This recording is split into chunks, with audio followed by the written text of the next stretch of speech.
ഈശോ മിശിഹായിൽ വാത്സല്യഭാചനങ്ങളായ സഹോദരങ്ങളെ, വിശുദ്ധ യോഹന്നാൻ്റെ സുവിശേഷം 13-ാം അധ്യായം 14-ാം തിരുവചനം.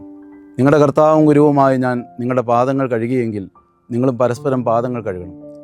ആധ്യാത്മിക ജീവിതത്തിൻ്റെ ഉന്നതിയിൽ നിൽക്കുന്നവൻ സ്നേഹത്തിൻ്റെ പൂർണ്ണതയിൽ നിൽക്കുന്നവനാണ്. അതിന് തടസ്സം നിൽക്കുന്നത് എന്തോ അത് ജീവിതത്തിൽ നിന്ന് നീക്കിക്കളയണം. അതിനുവേണ്ടിയാണ് നോമ്പുകാല അനുഷ്ഠാനങ്ങൾ. യേശുനാഥൻ പറഞ്ഞു, പഠിപ്പിച്ചു.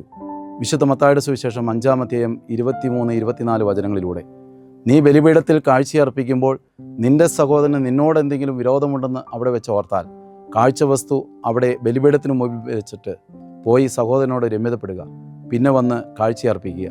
പറഞ്ഞു പഠിപ്പിച്ച കാര്യങ്ങൾ യേശുനാഥൻ പ്രാവർത്തികമാക്കി കാണിക്കുകയാണ് ശിഷ്യന്മാരുടെ പാദങ്ങൾ കഴുകുന്നതിലൂടെ. യേശുനാഥൻ അറിയാം, പത്രോസ് തന്നെ തള്ളിപ്പറയും, യൂദാസ് തന്നെ ഒറ്റിക്കൊടുക്കും, മറ്റു ശിഷ്യന്മാർ തന്നെ ഉപേക്ഷിച്ചു പോകും എന്നൊക്കെ. അങ്ങനെ അവർക്ക് തന്നോട് എന്തോ വിരോധം ഉണ്ടെന്ന് തിരിച്ചറിഞ്ഞ യേശുനാഥൻ തള്ളിപ്പറയാനിരുന്ന പത്രോസിൻ്റെയും ഒറ്റിക്കൊടുക്കാനിരുന്ന യൂദാസിൻ്റെയും ഉപേക്ഷിച്ചു പോകാനിരുന്ന മറ്റു ശിഷ്യന്മാരുടെയും പാദങ്ങൾ കഴുകാനും തുടയ്ക്കുവാനും ചുംബിക്കുവാനും തുടങ്ങി. അത് ആദ്യ ബലിയർപ്പണത്തിന് യോഗ്യത കിട്ടുവാൻ വേണ്ടിയായിരുന്നു. വിശുദ്ധ യോഹന്നാൻ 13:1, ലോകത്തിൽ തനിക്ക് സ്വന്തമായുള്ളവരെ അവൻ സ്നേഹിച്ചു, അവസാനം വരെ സ്നേഹിച്ചു. അവന് സ്നേഹം മാത്രമേ ഉള്ളൂ, ആരോടും വിരോധമില്ല. എന്നാൽ തൻ്റെ സഹോദരങ്ങൾക്ക് തന്നോട് എന്തോ വിരോധമുണ്ടെന്ന് തോന്നിയ നിമിഷമാണ് ആദ്യ ബലിയർപ്പണത്തിന് തിരുവസ്ത്രങ്ങൾ ധരിച്ചെത്തിയ യേശുനാഥൻ മേലങ്കി മാറ്റിവെച്ച് അരക്കച്ചയെടുത്ത് ചുറ്റി ശിഷ്യന്മാരുടെ പാദങ്ങൾ കഴുകുന്നത്, യഹൂദ സമുദായത്തിലെ ഏറ്റവും താഴ്ന്ന ജോലിക്കാരുടെ പണി ചെയ്യുന്നത്.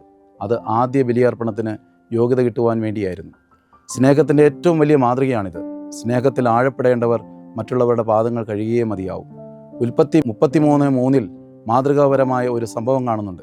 ഏസാവിൻ്റെ അടുത്തെത്തുവോളം 7 തവണ നിലം മുട്ടെ താണുവണങ്ങുന്ന സഹോദരൻ യാക്കോബിനെ. ഏസാവിനെ ഒരു പാത്രം പായസം കൊടുത്ത് കടിഞ്ഞൂൽ പുത്രാവകാശം അടിച്ചു മാറ്റിയ യാക്കോബ്. സഹോദരൻ ഏസാവിന് കിട്ടേണ്ട അനുഗ്രഹം അപ്പനെ പറ്റിച്ച് നേടിയെടുത്ത യാക്കോബ് തൻ്റെ സഹോദരനുമായി രമ്യതപ്പെടുവാൻ, സ്നേഹത്തിൽ ആഴപ്പെടുവാൻ ചെയ്ത പ്രവൃത്തിയാണ് 7 പ്രാവശ്യം നിലം മുട്ടെ താണുവണങ്ങൽ. സ്നേഹ നിയമത്തിൻ്റെ ലംഘനമായ പാപത്തിലൂടെ പാപിനിയായി തീർന്ന മകൾ അനുതാപ കണ്ണുനീർ കൊണ്ട് യേശുവിൻ്റെ പാദങ്ങൾ കഴുകി ചുംബിച്ചപ്പോൾ അവളുടെ നിരവധിയായ പാപങ്ങൾ ക്ഷമിക്കപ്പെട്ടുവെന്ന് വിശുദ്ധ ലൂക്കായുടെ സുവിശേഷം 7-ാം അധ്യായം സാക്ഷ്യപ്പെടുത്തുന്നുണ്ട്. സോദോം ഗൊമോറ ദേശത്തെ നശിപ്പിക്കാൻ ഇറങ്ങി വന്ന ദൈവദൂതന്മാരുടെ മുമ്പിൽ ആ ദേശക്കാർക്ക് വേണ്ടി മാധ്യസ്ഥം വഹിക്കുവാനെത്തുന്ന അബ്രാഹാം ദൈവദൂതന്മാരുടെ മുമ്പിൽ നിലംപറ്റെ താണുവണങ്ങി അവരുടെ പാദങ്ങൾ കഴുകി തൻ്റെ കൂടപ്പുറപ്പായ ലോത്തിനെ രക്ഷിച്ചെടുക്കുന്ന സംഭവം ഉൽപ്പത്തി 18-ാം അധ്യായത്തിൽ നമ്മൾ കാണുന്നുണ്ട്.